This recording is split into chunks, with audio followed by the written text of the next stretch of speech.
අයිබෝවන් අපේ යාළුවෝ හැමෝටම ඔන්න SL Shan Boy අපේ YouTube channel එක මගින් ඔයාලට අද අපි අරගෙන ආවා 12 ශ්‍රේණිය වාණිජ්‍ය අංශයට අදාළ ව්‍යාපාර අධ්‍යයන විෂයෙහි පළවෙනි පාඩම. ඒ තමයි ව්‍යාපාර පදනම සහ ව්‍යාපාර පරිසරය.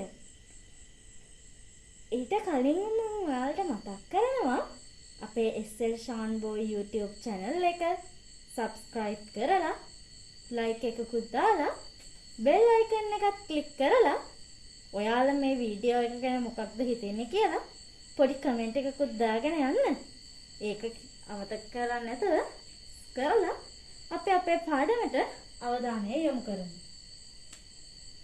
මුලින්ම ගත්තොත් අපේ පාඩම තමයි ව්‍යාපාර පදනම සහ ව්‍යාපාර පරිසරය. ව්‍යාපාර පදනම සහ ව්‍යාපාර පරිසරය ගත්තාම අපිට මතක් වෙන්නේ ව්‍යාපාරයක්. ව්‍යාපාරයක් කියන්නේ මොකක්ද? ව්‍යාපාරයකින් සිදුවෙන්නේ මොනවද? ව්‍යාපාරයක් ආරම්භ වෙන්නේ මොන හේතුවක් පදනම් කරගෙනද? මෙන්න මේ දේවල් අපිට පොඩක් කුතුහලයක් විදියට එනවනේ. ඉතින් ඔන්න යාළුවනේ මම මුලින්ම ඔයාලට කියලා දෙනවා ව්‍යාපාරයක් කියන්නේ මොකක්ද? ව්‍යාපාරයක් නිර්වචනය වෙන්නේ කොහොමද කියලා. මම ඔයාලට මුලින්ම ව්‍යාපාර පදනමට අදාළව ව්‍යාපාරයක් කියන්නේ මොකක්ද කියලා දෙන්නයි හදන්නේ. ව්‍යාපාරයක් යනු කුමක්ද? ව්‍යාපාරයක් යනු මේ ව්‍යාපාරයට අර්ථ දෙකක් අපිට දෙන්න පුළුවන්. පුළුල් නිර්වචනයක් වගේම කෙටි නිර්වචනයක් අපිට මේකට දෙන්න පුළුවන්. පුළුල් නිර්වචනය ගත්තොත් ලාභ ලැබීමේ අරමුණින් යුතුව ලාභ ලැබීමේ අරමුණ සහිතව මිනිස් අවශ්‍යතා හා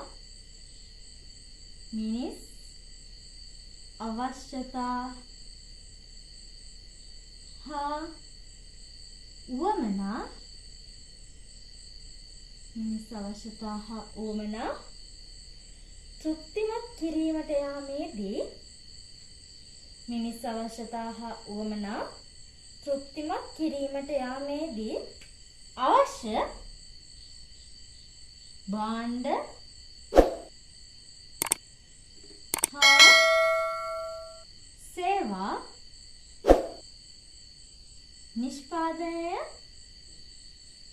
නිෂ්පාදනය බෙදා හැරීම හා අලෙවි කිරීම. මුලින්දලා ගත්තොත් ව්‍යාපාරයක් කියලා කියන්නේ ලාභ ලැබීමේ අරමුණ සහිතව මිනිස් අවශ්‍යතා හා උවමනා සපුරාලීමට අවශ්‍ය වන භාණ්ඩ හා සේවා නිෂ්පාදනය බෙදා හැරීම අලෙවිය හා අනුබද්ධ සියලු සාධක සියලු කාර්යයන් කියලත් අපිට කියන්න පුළුවන්. සියලු කාර්යයන් ව්‍යාපාර ලෙස හැඳින්විය හැකිය.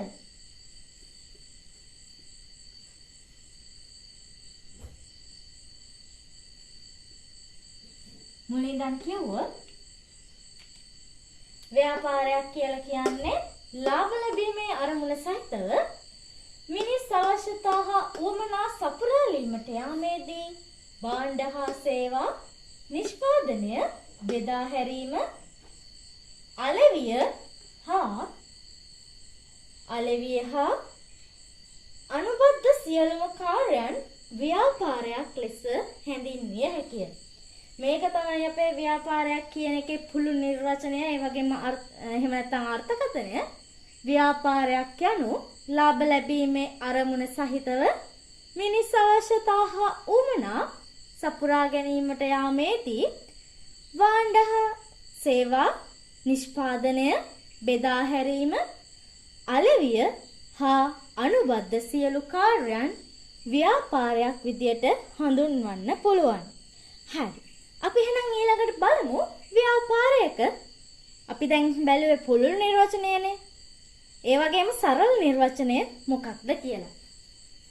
අපි මුලින් කිව්වනේ ව්‍යාපාරයක් කියන්නේ මිනිස් අවශ්‍යතා හා උවමනා සපුරා ගන්න යනකොට භාණ්ඩ හා සේවා නිෂ්පාදනය, බෙදා හැරීම, අලෙවිය ඒවා අනුබද්ධ සියලු කාර්යයන් කියලා.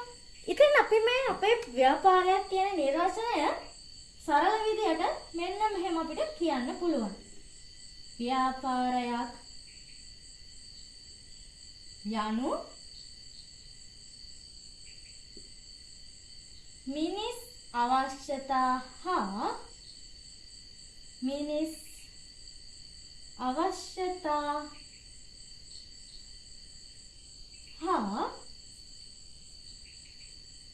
උවමනා තෘප්තිමත් කිරීමට යාමේදී,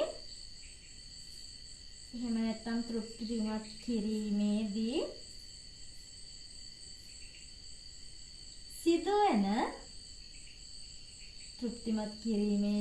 සිදුවන ඕනෑම ආර්ථික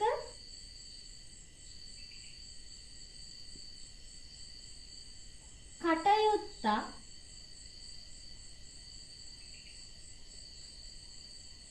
ව්‍යාපාර නම් වේ.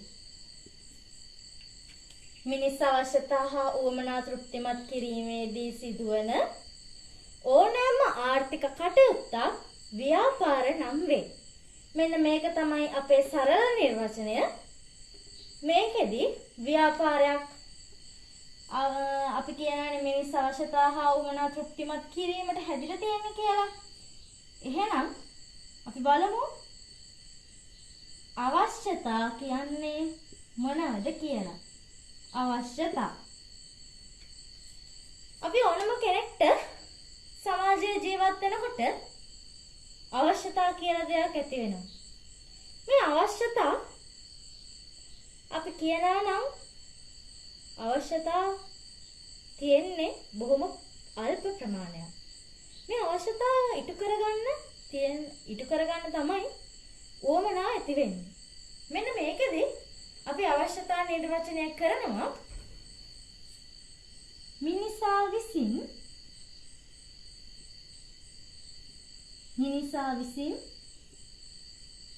අනිවාර්යෙන්ම සපුරාගත යුතු අවශ්‍යතා කියලා කියන්නේ මිනිසා විසින් අනිවාර්යෙන්ම සපුරාගත යුතු කායික හා මානසික තත්ත්වයන්. හැබැයි වාණිජ කරන ළමයින්ට අවශ්‍යතා කියන එක ව්‍යාපාර අධ්‍යයන විෂයේදී මෙහෙම හඳුන්වලා දුන්නට ඉකොන් කියන විෂයේදී මේ අවශ්‍යතා කියන එක හඳුන්වලා දෙන්නේ වෙනම විදියකට. ඒ තමයි මිනිසා විසින් සමාජයේ ජීවත් වීමේදී පුද්ගලයෙකු වශයෙන් ජීවත් වීමට අනිවාර්යෙන් සපුරාගත යුතු කායික හා මානසික තත්ත්වයන් කියලා තමයි අවශ්‍යතා හඳුන්වලා දෙන්නේ. අපි බලමු අපේ ව්‍යාපාර අධ්‍යයන විෂය කොහොමද අවශ්‍යතා හඳුන්වලා දෙන්නේ කියලා.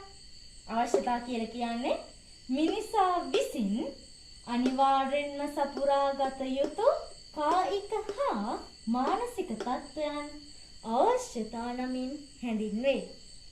අවශ්‍යතාව අපි කියවනේ ඉතාමත් සීමිත ප්‍රමාණයක් තියෙන කියලා. මිනිසෙක් සමාජයේ ජීවත් වෙනකොට අනිවාර්යයෙන්ම සපුරා ගන්න ඕන කායික හා මානසික තත්ත්වයන් තමයි අපි අවශ්‍යතා කියලා හඳුන්වන්නේ. ඉතින් මේකෙදි අපි බලමු අවශ්‍යතා මොනවද කියලා. අවශ්‍යතා වලට උදාහරණයක් ගත්තොත් පළවෙනි උදාහරණ විදිහට අපිට ගන්න පුළුවන් ආහාර. ඒ වගේම ඇඳුම් පැළඳුම් අවශ්‍යතා විදිහට අපි ගන්න. ඒ වගේම තමයි නිවාස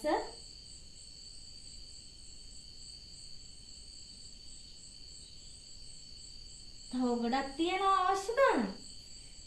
ආරක්ෂාව, ඊට පස්සේ ආදරය, සෞඛ්‍ය, අධ්‍යාපනය මේවා අපි මිනිස් අවශ්‍යතා විදිහට හඳුන්වනවා. නැවතත් කිව්වොත් මිනිස් අවශ්‍යතාවයක් කියලා කියන්නේ මිනිසා විසින් අනිවාර්යෙන්ම සපුරාගත යුතු කායික හා මානසික තත්ත්වයන්. අවශ්‍යතාවලට උදාහරණ විදිහට ගත්තොත් ආහාර, ඇඳුම් පැළඳුම්, නිවාස, ඒ වගේම සෞඛ්‍ය, අධ්‍යාපනය මෙන්න මේ දේවල් තමයි උදාහරණ විදිහට අපිට සලකන්න පුළුවන්. හරි. අපි එහෙනම් ඊළඟට බලමු. දැන් අවශ්‍යතා කියන්නේ මොනවද කියලා අපි බලුවනේ. උවමනා යනු. හරි. උවමන. අපි කිව්වා අවශ්‍යතාවයක් කියන්නේ මිනිසා විසින් අනිවාර්යෙන් සපුරාගත යුතු කායික හා මානසික තත්ත්ව කියලා. උවමනා කියලා කියන්නේ මිනිසා විසින් මිනිස් අවශ්‍යතා හා උවමනා අවශ්‍යතා මිනිසා විසින් මිනිස් අවශ්‍යතා සපුරා ගන්නා විවිධ ආකාර. මෙහෙම කිව්වොත් දැන් ඔන්න අපේ අවශ්‍යතාවයක් වෙනවා ඇඳුම් පැළඳුම්. එහෙම නැත්නම් ආහාර. අපි මේ ඇඳුම් පැළඳුම් හරි ආහාර හරි ගත්තොත් ආහාර කියන්නේ අපේ අවශ්‍යතාවයක් නේ. මේ අවශ්‍යතාවය සපුරා ගන්න අපිට විවිධ ආකාර තියෙනවා. ආහාර විදියට අපිට ඉන්දියාප්ප, බත්, පාන්, රොටි මේ දේවල් ආහාර වලින් ඕන එකක් අපිට කන්න පුළුවන්. ඒ අපේ උවමනාව යනවා. දැන් ඔන්න මම කියනවා මම උදේට කන්න ඕන බත් කියලා. මම කියනවා මට දවල්ට කන්න ඕනේ පාන් කියලා. මම කියනවා මට රැට කන්න ඕනේ ඉන්දියාප්ප කියලා. මේ තමයි අපේ උවමනාව. අවශ්‍යතාවයට අනුව උවමනාව හට ගන්නවා. ඉතින් අපි කියනවා උවමනා කියලා කියන්නේ මිනිස් අවශ්‍යතාවයන් එහෙම නැත්නම් මිනිසාගේ අවශ්‍යතා සපුරා ගන්න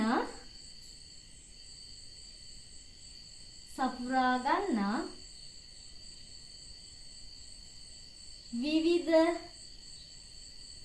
ආකාරයන් වේ. උවමනාවක් කියලා කියන්නේ මිනිස් අවශ්‍යතා සපුරා ගන්න විවිධ ආකාර. අපි උදාහරණ ගත්තොත් අපි ගමුකෝ ආහාර. කලින් උදාහරණයම ආහාර කියන අවශ්‍යතාව අපිට සපුරා ගන්න විවිධ උවමනාවන් තියෙනවා. බත් වෙන්න පුළුවන්, පාන් වෙන්න පුළුවන්, ඉන්දියාප්ප වෙන්න පුළුවන්, ආප්ප වෙන්න පුළුවන්. ගොඩක් තියෙනවා. ඉතින් මිනිසාගේ තියෙන ආහාර කියන අවශ්‍යතාවයට අනුව වුණා නම් අපි ගත්තොත් නිවාස කියන අවශ්‍යතාවයට අවශ්‍ය වෙන උවමනාවන් ගත්තොත් මහල් නිවාසයක් ගන්න පුළුවන්, තනි තට්ටුවේ නිවාස,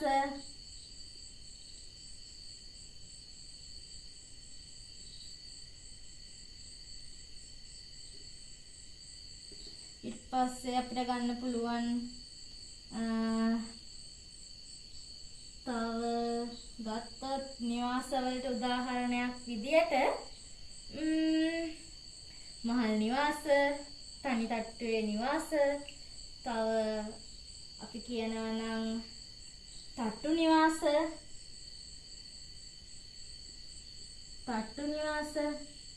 මේවා තමයි අපි උවමනා වලට උදාහරණ විදියට අරගන්න. අවශ්‍යතාවය මේක මේ අවශ්‍යතාවයන් සපුරා ගන්න අවශ්‍ය උවමනා තමයි මේ පැත්තේ අපි සඳහන් කරේ. මේ උවමනාව මේක අවශ්‍යතාවය සපුරා ගන්න අවශ්‍ය උවමනාව අපි මේ පැත්තෙන් මේ විදියට සඳහන් කළා. ඒ වගේම තමයි මිනිස් අවශ්‍යතාවක් කියලා අපි ආපහු කියන්නේ මොකද්ද කියලා අපි බලමු.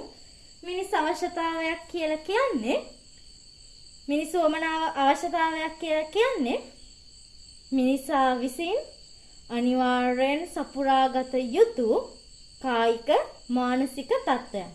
මිනිස් උවමනා කියලා කියන්නේ මිනිස් අවශ්‍යතා සපුරා ගන්නා විවිධ ආකාරයන්. අපි දැන් බලමු අවශ්‍යතා හා උවමනා අතර තියෙන වෙනස්කම් මොනවද කියලා. එහෙම නැත්නම් අවශ්‍යතා හා උවමනා අතර තියෙන සමානකම් මොනවද කියලා. අපි බලමු මුලින්ම අවශ්‍යතා හා උවමනා අතර තියෙන වෙනස්කම් දෙකටම පොදු ඒවා මොනවද කියලා. මුලින්ම ගත්තාම අවශ්‍යතා හැමෝටම පොදුයි. අවශ්‍යතා මිනිසාට පොදු වෙනවා. මොකද කියනවා නම් සියලුම අවශ්‍යතා හැම මිනිසයාටම පොදුයි කියලා අපි කියන්නේ සාමාන්‍ය මිනිසෙක්ට ජීවත් වෙන්න අවශ්‍ය වෙන ආහාර, ඇඳුම් පැළඳුම්, නිවාස මෙන්න මේ අවශ්‍යතාවයන් ටික හැම මිනිසෙක්ටම එකම විදිහට බලපාන නිසා තමයි අවශ්‍යතා පොදුයි කියලා අපි කියන්නේ.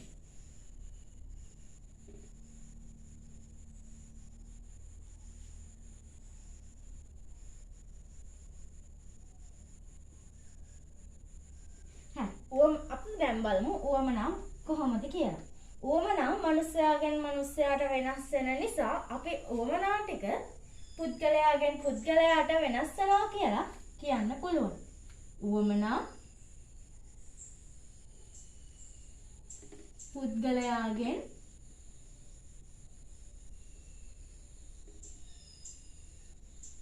පුද්ගලයාට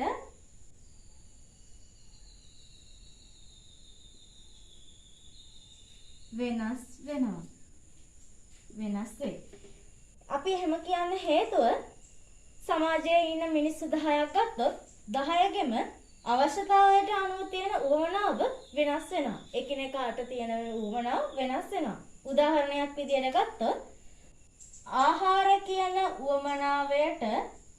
කියන උවමනාවයට එක පුද්ගලයෙක් ගත්තොත් ආහාර කියන අවශ්‍යතාවයට එක් පුද්ගලයෙක් ගත්තොත් උවමනාවයක් විදියට බත් කන්න පුළුවන්. එහෙම නැත්නම් ආප්ප තව මිනිස්සෙක් ඉන්දියාප්ප තව මිනිස්සෙක් රොටි මෙන්න මේ විදියට ආහාරයක් කියන අවශ්‍යතාවයට පුද්ගලයාට තියෙන උවමනාවය පුද්ගලයාගෙන් පුද්ගලයාට වෙනස් වෙන්න පුළුවන්. ඉතින් අපි කියනවා අවශ්‍යතා පුද්ගලයාගෙන් පුද්ගලයාට පොදු වෙන අතර උවමනා පුද්ගලයාගෙන් පුද්ගලයාට වෙනස් වෙනවා කියලා. අපි ඊළඟට බලමු අවශ්‍යතාවය හා උවමනා අතර තියෙන දෙවන වෙනස්කම මොනවද කියලා. අවශ්‍යතා සීමිත වෙනවා. අවශ්‍යතා සීමිතයි. අපි කියනවානේ පුද්ගලයෙක්ට අනිවාර්යෙන් සපුරාගත යුතු අවශ්‍යතා කියලා. මේ අනිවාර්යෙන් ජීවත් වෙන්න සපුරා ගන්න ඕන අවශ්‍යතා කියලා. ඉතින් මේ අවශ්‍යතා පුද්ගලයන්ට සීමිතව තමයි තියෙන්නේ.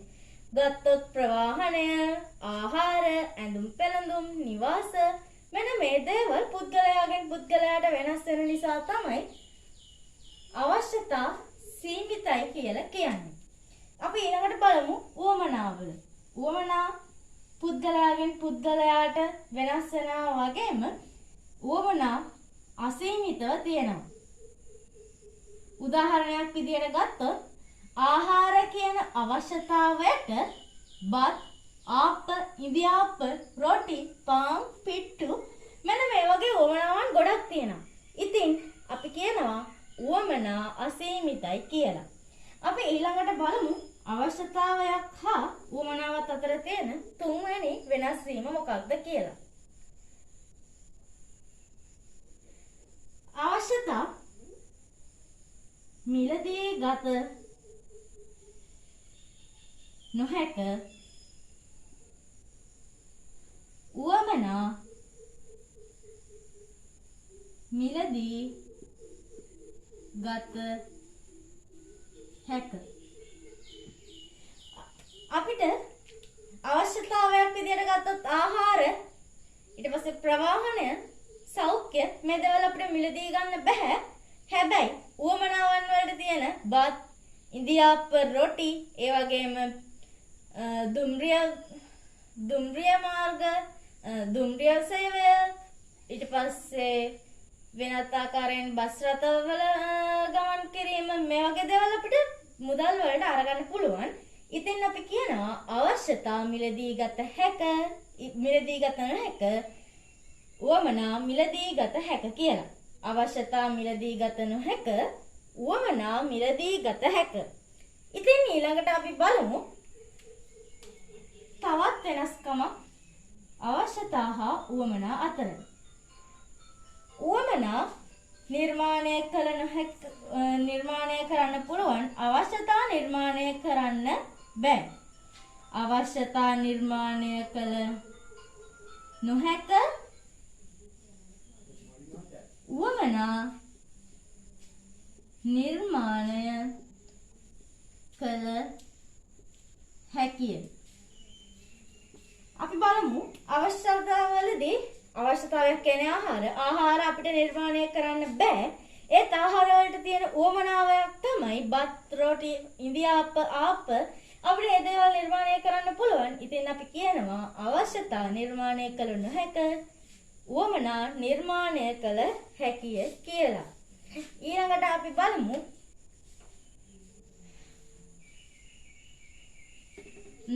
අවශ්‍යතා අපි අනිවාර්යෙන්ම සපුරා ගත යුතුයි. අනිවාර්යෙන්ම සපුරා ගත යුතුයි. උවමනා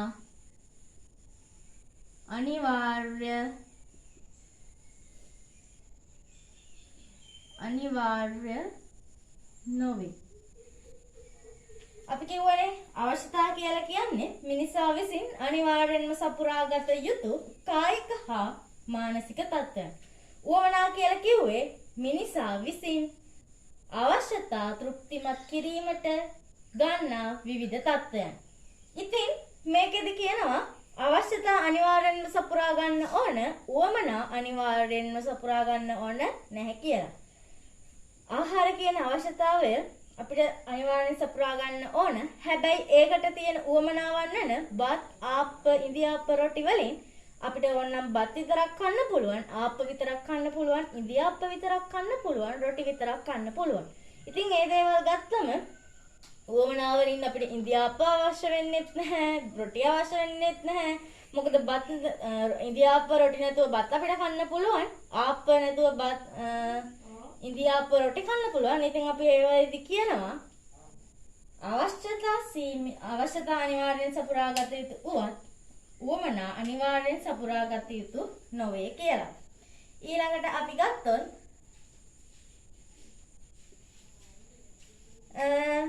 මිනිසාගේ උත්පත්තියත් සමග ජනිත වෙනවා අවශ්‍යතාවය, උවමනාවය ව්‍යාපාර සමග ජනිත වෙනවා. අවශ්‍යතා මිනිසාගේ උත්පත්තිය සමග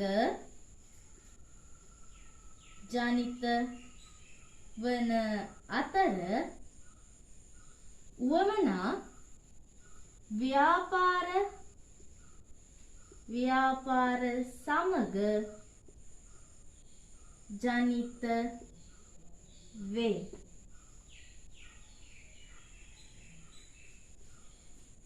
අවශ්‍යතාවය මිනිසාගේ උත්පත්තිය සමග ජනිත වෙනවා වගේම ව්‍යාපාර අතර තමයි උවමනා ජනිත වෙන්නේ. මොකද කියනවා නම් මිනිසාට අනිවාර්යෙන් ජීවත් වෙන්නනේ අවශ්‍යතාවන වෙන්නේ. හැබැයි ඒ අවශ්‍යතා සපුරා ගන්න තමයි අපිට උවමනා ඕන වෙන්නේ.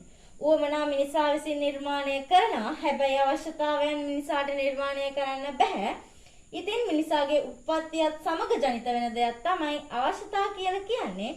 ව්‍යාපාරත් සමග ජනිත වෙන දෙයක් තමයි උවමනා කියලා අපි හඳුන්වන්නේ. අවශ්‍යතාව වලට තව උදාහරණයක් ගත්තොත් අවශ්‍යතා සරලයි උවමනා සංකීර්ණයි.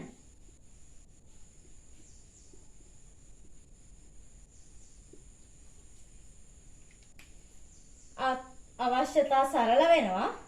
හැබැයි ඒව සපුරා ගන්න ඕන උවමනා සංකීර්ණ වෙනවා.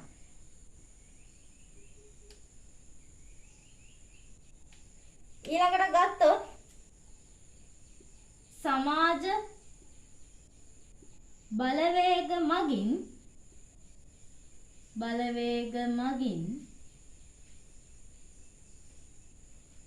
වෙනස් කළ නොහැක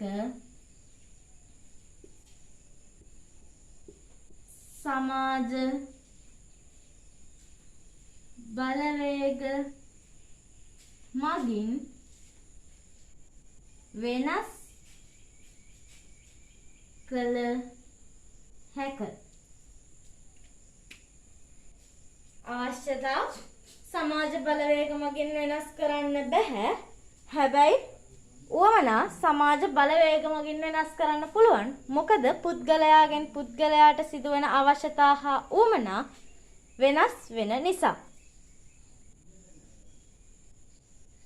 අපි දැන් බැලුවා උවමනා හා අවශ්‍යතා අතර තිබිච්ච වෙනස්කම් මොනවද කියලා. අපි ඊළඟට බලමු අපේ ව්‍යාපාර පදනම සහ ව්‍යාපාර පරිසරයේ වැදගත් සම්දිස්ථානයක් වන නිෂ්පාදිත කියන මාතෘකාව. එහෙම නැත්නම් නිෂ්පාදිත යන්නෙහි අර්ථය මොකක්ද කියලා. නිෂ්පාදිත කියලා කියන්නේ මිනිස් අවශ්‍යතා හා උවමනා තෘප්තිමත් කරන වෙළඳපොළට ඉදිරිපත් කරන ඕනෑම දෙයක්. අපි දන්නවනේ මිනිසාගේ අවශ්‍යතා තෘප්තිමත් කරන දේ තමයි උවමනා කියලා.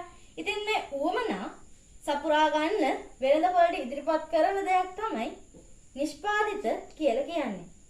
උදාහරණයක් විදිහට ගත්තොත් භාණ්ඩ හා සේවා.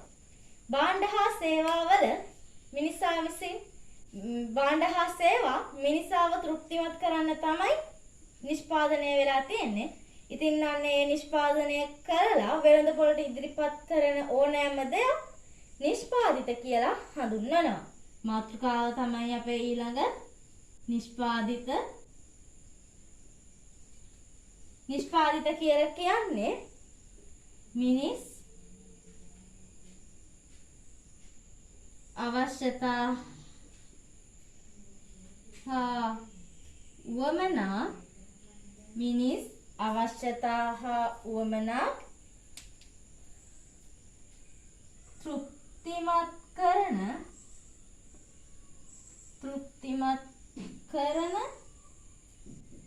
වෙළඳපොළට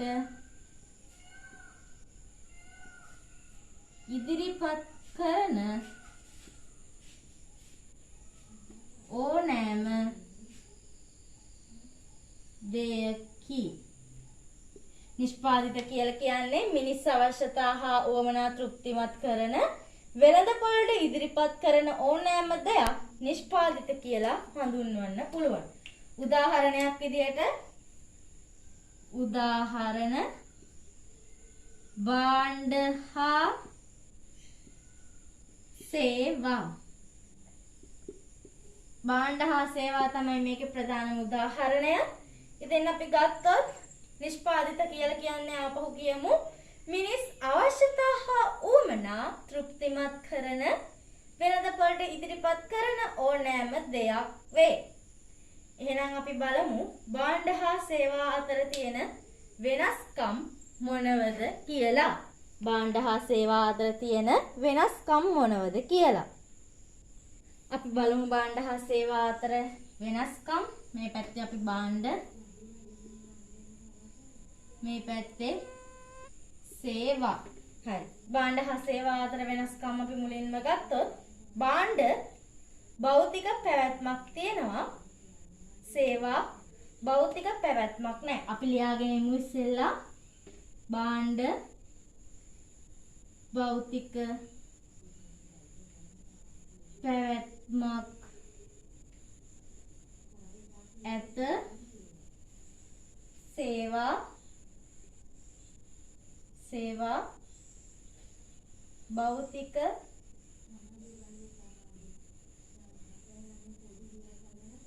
පැවැත්මක් නැත. හරි.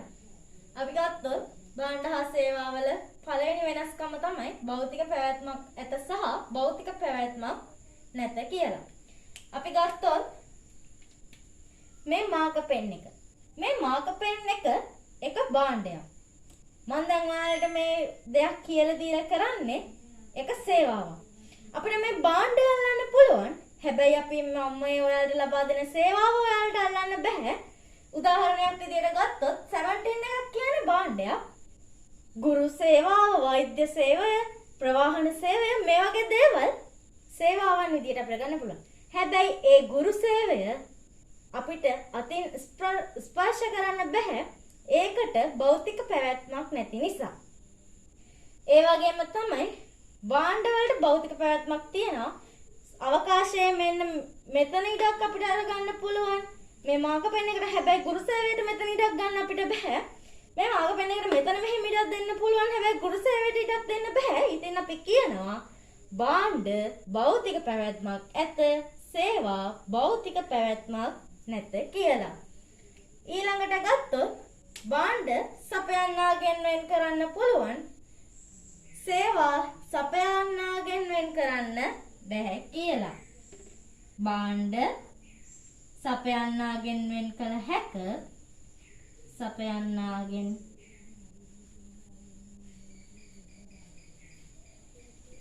වෙන් කළ හැක. සේවා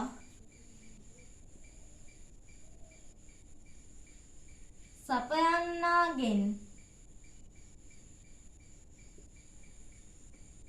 වෙන් කළ නොහැක. භාණ්ඩ සපයන්නා අනුව වෙනස් වෙනවා. හැබැයි සේවා සපයන්නා අනුව වෙනස් වෙන්නේ නැහැ. අපි ගත්තොත් භාණ්ඩ ඇට්ලස් කියලා කියන්න පුළුවන්. ඊට පස්සේ තව රත්න කියලා කියන්න පුළුවන්. එහෙම නැත්නම් දුමිදු කියන්න පුළුවන්. මෙන්න මේ වගේ භාණ්ඩ වලට සපයන්නාගෙන් වෙන් කරන්න අපිට පුළුවන්. හැබැයි සේවා ගුරු සේවාව ගත්තොත් මෙන්න මේ ව්‍යාපාරයේ ගුරුවරයා, මෙන්න මේ එකේ ගුරුවරයා එහෙම කියලා අපිට කියන්න බෑ. ඉතින් සේවා සපයන්නාගෙන් වෙන් කරන්න බෑ. ඒ නිසා අපි සේවාව හා භාණ්ඩ අතර වෙනස්කමක් විදියට ගන්නවා. සපයන්නාගෙන් වෙන් කරන්න පුළුවන් භාණ්ඩ සේවා සපයන්නාගෙන් වෙන් කරන්න බැහැ කියලා. ඊළඟට ස්පෘශ්‍යයි. භාණ්ඩ ස්පෘශ්‍ය වෙනවා. ස්පෘශ්‍ය වේ. සේවා අස්පෘශ්‍ය. සේවා අස්පෘශ්‍ය වේ. භාණ්ඩ ස්පෘශ්‍යයි. සේවා අස්පෘශ්‍යයි. මම කලිනුත් කිව්වා වගේ භාණ්ඩයක් අපිට අතින් අල්ලන්න පුළුවන්. සේවාවක් අපිට අතින් අල්ලන්න බෑ. ඉතින් අපි කියනවා භාණ්ඩ ස්පෘශ්‍ය වෙනවා. සේවා අස්පෘශ්‍ය වෙනවා කියලා. භාණ්ඩයක් අපිට ගබඩා කරලා තියන්න පුළුවන්. මෙතන ලියනවා අපි ගබඩා කළ හැක. සේවා ගබඩා කළ නොහැක කියලා. භාණ්ඩයක් ගබඩා කරන්න පුළුවන්. සේවාවක් ගබඩා කරන්න බෑ. උදාහරණයක් විදිහට ගත්තොත් සෙමන්ටෙන් අපිට මොකක් හරි ස්ථානයක අට්ටි ගහලා අසුරලා තියන්න පුළුවන්. හැබැයි ගුරු සේවාව එහෙම අසුරලා තියන්න බෑ. ගුරු සේවාව කියලා කියන්නේ මිල කරන හැකි. ඒ වගේම වෛද්‍ය සේවාව කියලා කියන්නේ අපිට අතින්නත් අල්ලන්න බැරි විශාල සේවයක් නිසා අපිට ගබඩා කරලා තියන්න බෑ. මොකද පුද්ගලයාගෙන් පුද්ගලයාට වෙනස් වෙන්නේ නැහැ. හැබැයි අපිට උගන්වන විදිය වෙනස් වෙනවා. ඉතින් අපි කියනවා භාණ්ඩ ගබඩා කරන්න පුළුවන් සේවා ගබඩා කරන්න බැහැ කියලා. ඊළඟට අපි ගත්තොත් භාණ්ඩ සමජාතීයව නිපදවන්න පුළුවන්. හැබැයි සේවාව සමජාතීය නැහැ. භාණ්ඩ සමජාතීය නිපදවීම මත සේවා සමජාතීය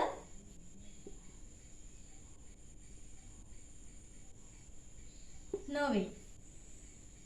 භාණ්ඩ සමජාතීයව නිෂ්පාදනය කරන්න පුළුවන් උදාහරණයක් විදිහට මේ මාක පෙන් එක ගත්තොත් මේ මාක පෙන් එක විදියම තව ගොඩක් මාක පෙන් අපිට හදන්න පුළුවන්. හැබැයි ගුරු සේවාවේ අපි උගන්වන විදිය මම උගන්වන විදියට වඩා තව කෙනෙක් උගන්වන විදිය වෙනස් වෙන්න පුළුවන්. ඒ කෙනාට වඩා වෙන කෙනෙක් උගන්වන විදිය වෙනස් වෙන්න පුළුවන්.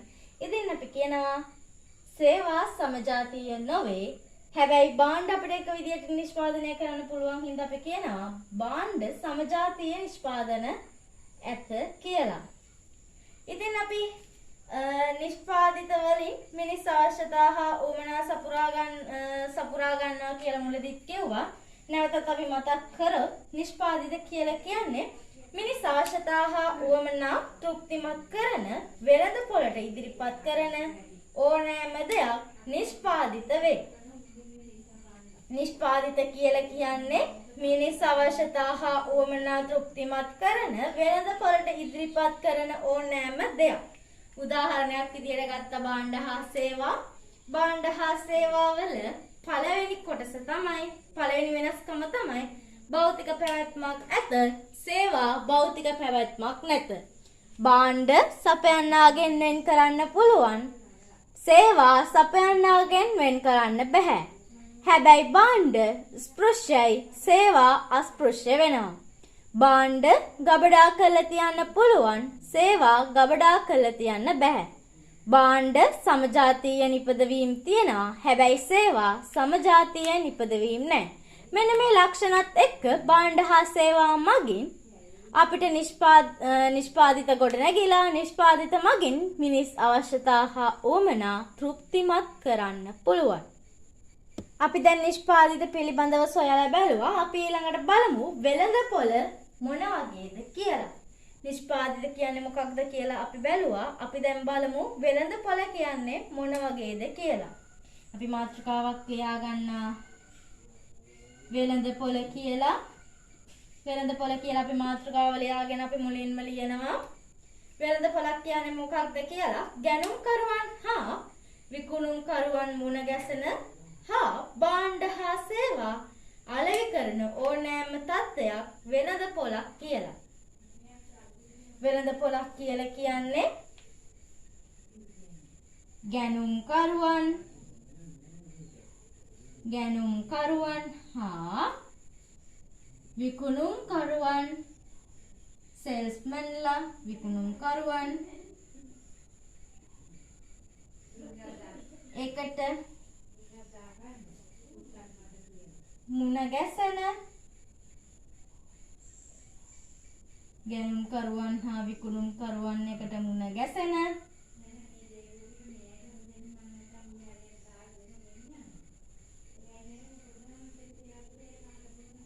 භාණ්ඩ හා සේවා ගැනුම්කරුවන් හා විකුණුම්කරුවන් එකට මුණ ගැසෙන භාණ්ඩ හා සේවා අලෙවි කරන භාණ්ඩ හා සේවා අලෙවි කරන ඕනෑම තත්ත්වයක්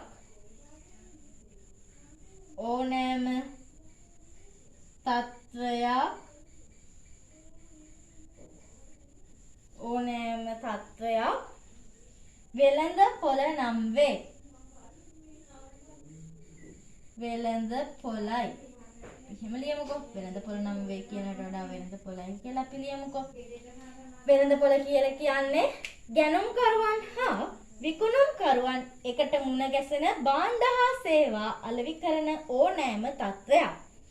අපි ගත්තොත් සුපිරි වෙළඳ සැලක අනිවාර්යයෙන්ම ගැනුම් කරුවනුත් ඉන්නවා, විකුණුම් කරුවනුත් ඉන්නවා, ඕන් එකට මුණ ගැහෙනවා. අන්න ඒ වගේ තැනක භාණ්ඩයක් හා සේවාවක් අලෙවි වෙනවා. ඉතින් මේ වගේ තත්ත්වයක් අපි වෙළඳ පොලක් කියලා හඳුන්වනවා. අපි ගත්තොත් අපි ගෙදරක කාර් එකක් විකුණන්න තිබ්බොත් එතන වෙන්නේ එක ගනුදෙනුවක් විතරයි. ඉතින් එතන අපි වෙළඳ පොලක් කියලා හඳුන්වන්නේ නැහැ.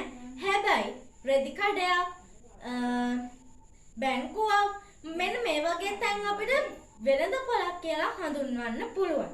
වෙළඳ පොලක් කියලා හඳුන්වන්නේ ගැනුම් කරුවන් හා විකුණුම් කරුවන් මුණ ගැසෙන භාණ්ඩ හා සේවා අලෙවි කරන නිශ්චිත ස්ථානයක් වෙළඳ පොලක් කියලා හඳුන්වනවා. වෙළඳ පොල ස්ථානයක් වෙනවා. වෙළඳ පොලක් කියන්නේ ගැනුම් කරුවන් විකුණුම් කරුවන් මුණ ගැසෙන භාණ්ඩ හා සේවා අලෙවි කරන ඕනෑම තත්ත්වයක් වෙළඳ පොලක් කියලා හඳුන්වනවා. අපි ඊළඟට බලමු වෙළඳ පොල ස්ථාන. වෙළඳ පොල ස්ථාන. වෙළඳ පොල ස්ථානයක් කියන්නේ මේක හා සමාන දෙයක්. ගැනුම් කරුවන් හා විකුණුම් කරුවන් මුණ ගැසෙන භාණ්ඩ හා සේවා අලෙවි කරන නිශ්චිත ස්ථානයක් තමයි වෙළඳ පොල ස්ථානයක් කියලා කියන්නේ. ගැනුම් කරුවන්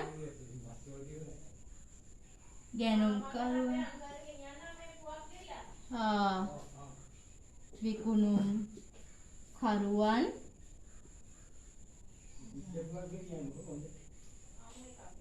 එකට මුණ ගැසෙන භාණ්ඩ හා සේවා අලෙවි වන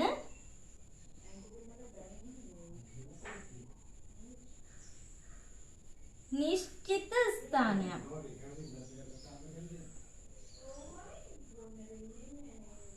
නිශ්චිත ස්ථානයක්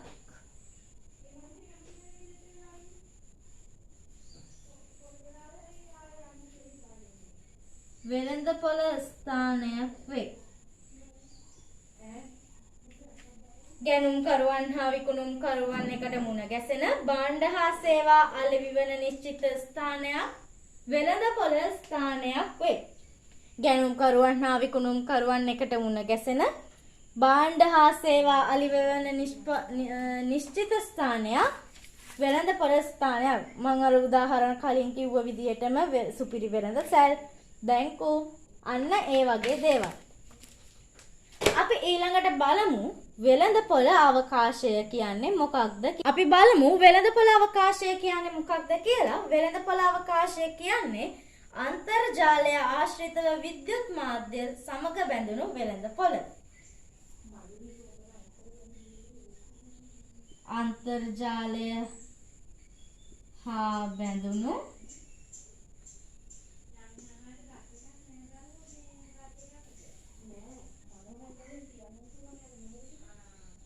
විද්‍යුත් වෙළඳ පොල අවකාශය කියලා හඳුන්වනවා. උදාහරණයක් ගත්තොත් අන්තර්ජාතික අඩවි විද්‍යුත් බැංකු ක්‍රම. උදාහරණ අන්තර්ජාතික වෙබ් අඩවි